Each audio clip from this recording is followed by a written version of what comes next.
Okay, You Are What You Eat, Twin Edition. Now, this was fascinating for me because it's the first study that I've seen. This is on Netflix right now. It's the first study that I've seen where it's given two sets of twins, so as genetically similar as possible. They're not identical, but as genetically similar as possible.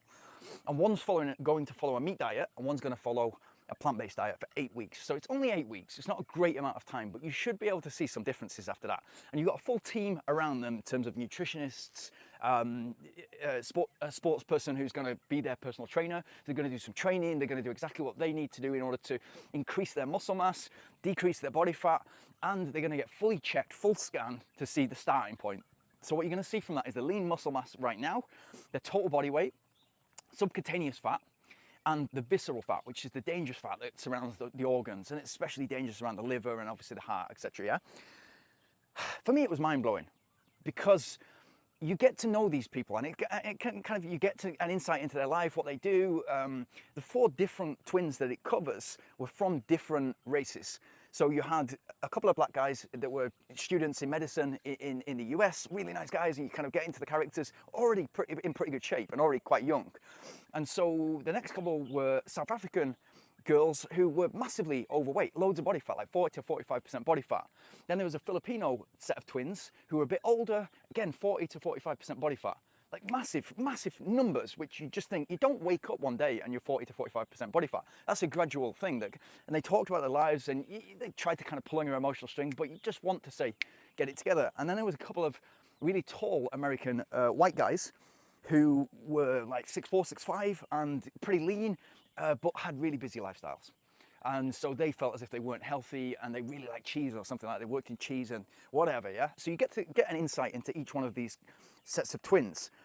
But what you get already, before the show has even started, and before it's kind of like getting into the testing phase, you already know what the story's going to be, because you already can see from what they've gathered so far, whether it's the 22-year-old black guys or whether it's the, maybe 50-year-old Filipinos, you already can see what's going on in their lives and the reasons why, the excuses that they're making, why they're not in shape, why they don't take their fitness seriously, why they don't take their eating seriously, what they really like to eat.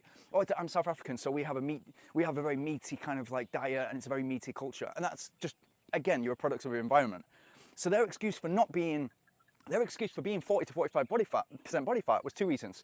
South African, and therefore our culture is we eat lots of meat and fatty foods, etc. And also COVID, so I was a bit sad because I lost my job.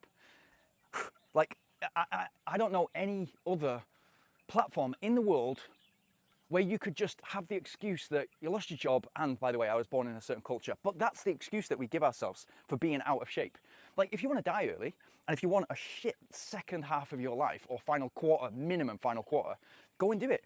In the show, they talked about 2 different cities in America that were literally something like 3, 4, 5 miles apart.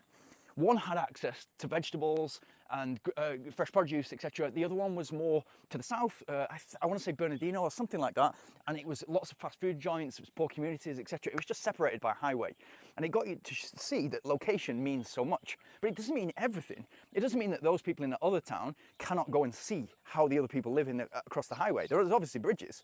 There's obviously easy ways for them to get in the car or walk and go to the supermarkets and bring back what they actually need if they want to change enough. But the point being was that the access is a bit of a deterrent because they would have to travel further for the right types of food. They'd have to plan and have a strategy in place, and they'd have to really want to change. And what you got from this documentary was the South Africans really didn't want to change, to the point where you saw their results and they'd moved backwards in terms of they'd lost muscle mass. And they hadn't listened to the instructions of, you've got to have these foods, you've got to be eating what we send you. It literally sent something. You cannot get that wrong. If somebody sent you the right food, and your task is just to eat it and exercise, like the personal trainer is going to be with you and also going to give you some homework. So have you done your homework, and are you eating the food? If you do both of those 2 things, you're on the right track, and you're going to improve your body composition positively, even in 8 weeks. They hadn't done it. They'd actually moved backwards. So it's absolutely mind-blowing, but also not mind-blowing, but not surprising, because you'd already seen that they were maybe 45 years old, 40 years old, maybe younger, and they got to that point. They looked older because they were in such bad shape, but they got to that point. And then with the Filipino girls, I get it. It's kind of like we got a bit stressed because we're teachers. We got a bit stressed in COVID and we lost jobs, etc. And then we started eating ice cream. Then it would turn into 2 bowls of ice cream.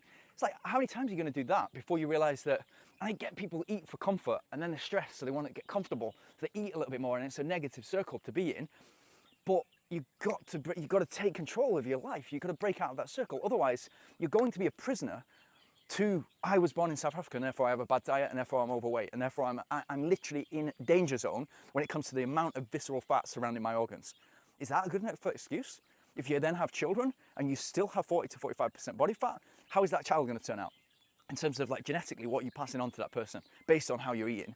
And I don't know into that, but what kind of values are you passing on to that kid? As that kid is growing up, 3, 4, 5, 6, and he's starting to see what his mom is eating, what kind of signals is that sending? So what are you passing on to that? Oh, also, although he's born in America, he has the South African diet because that's what mum and dad did, and then you're passing it on to a kid who's then got to solve the problem further on down the line, instead of stopping the problem with yourself. And that's why it makes me so angry. And you might look at this and think, well, it's easy for you. No, it's not. Like, I have people in my family who are obese. They're overweight, and they shouldn't be, because they have the opportunity to have everything else around them. They have enough money. They have the opportunity to exercise. They have the opportunities to choose the right foods, but they choose not to.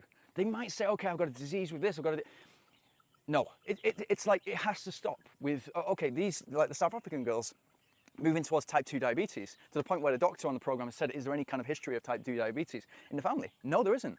All right, so, okay, so you kind of moved over to America, and that South African diet that you're talking about, there was probably a hell of a lot more clean meat than what you're getting all the processed stuff in America. You've just taken that across and made it even worse. You've got to take charge. Like the tall white guys, it's like 6'4", 6'5", obviously genetically gifted, really lean, worked in the cheese industry before, really loved cheese, really missed cheese, kept talking about cheese, and they're giving you scientific information about what cheese actually does to you and what cheese does around your heart, around your liver, etc. You're giving them that information, and they still say, well, I really like cheese. It's like and they have children. And so you get to the end of you get to see their results at the end, and they've not moved much. One twin has moved more than the other, which is interesting. One twin has had a lot on his plate in terms of he's been moving house, he's been typical life situations, yeah, moving house, and he's had a lot of work on, and therefore he's not been able to do the stuff the personal trainer said, and he's not been able to eat in the right way. Absolute nonsense. There cannot be any excuse. There's not any excuse on the planet, unless you're laying in a hospital bed, which you will be eventually, if this is the path that you want to take. There's absolutely no excuse to be not looking after your body. There's no excuse for that. In terms of exercise, in terms of the right type of exercise, the information is all over the internet for you to find the right type of exercise, all over YouTube. ChatGPT will give you the right information. In terms of what to put in your body, yeah, your habits have been hard formed. You're hardwired to know you like a certain thing. And guess what? McDonald's and Burger King, all those bullshit foods, they're putting stuff in there that is making you addicted. It's the salt content, it's the sugar content, it's everything that goes into it. It's giving you some kind of endorphins, or it's hitting you, that serotonin is going on, and you feel like, oh, I need another burger, it looks so great, etc. Click out of it. Like, just unsubscribe to that nonsense and get yourself on the right path. Otherwise, you are going to be a prisoner forever.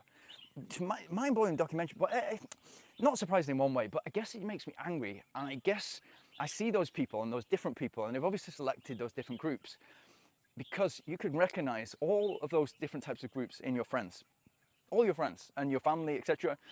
Just either you make excuses or you get it fixed. And if you want to be in that first group, the group that makes excuses, fine, no worries. But why should the health system, for instance, in the UK, why should it be a pool that we all put into in terms of a taxpayer money? Health system, all we all put into, and guess what? You're using a lot more. Is that right? Like, we all know that smoking causes cancer now. We're going to know pretty soon, if we don't already, that meat and bad fast food causes cancer, causes Alzheimer's, causes dementia, causes all those types of brain diseases. Like, are we just going to kind of like keep on this path and just hit it head on like a train crash?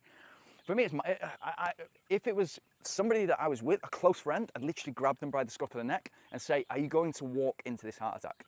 Or are you going to let me help you? Or whatever, you know? Watch it.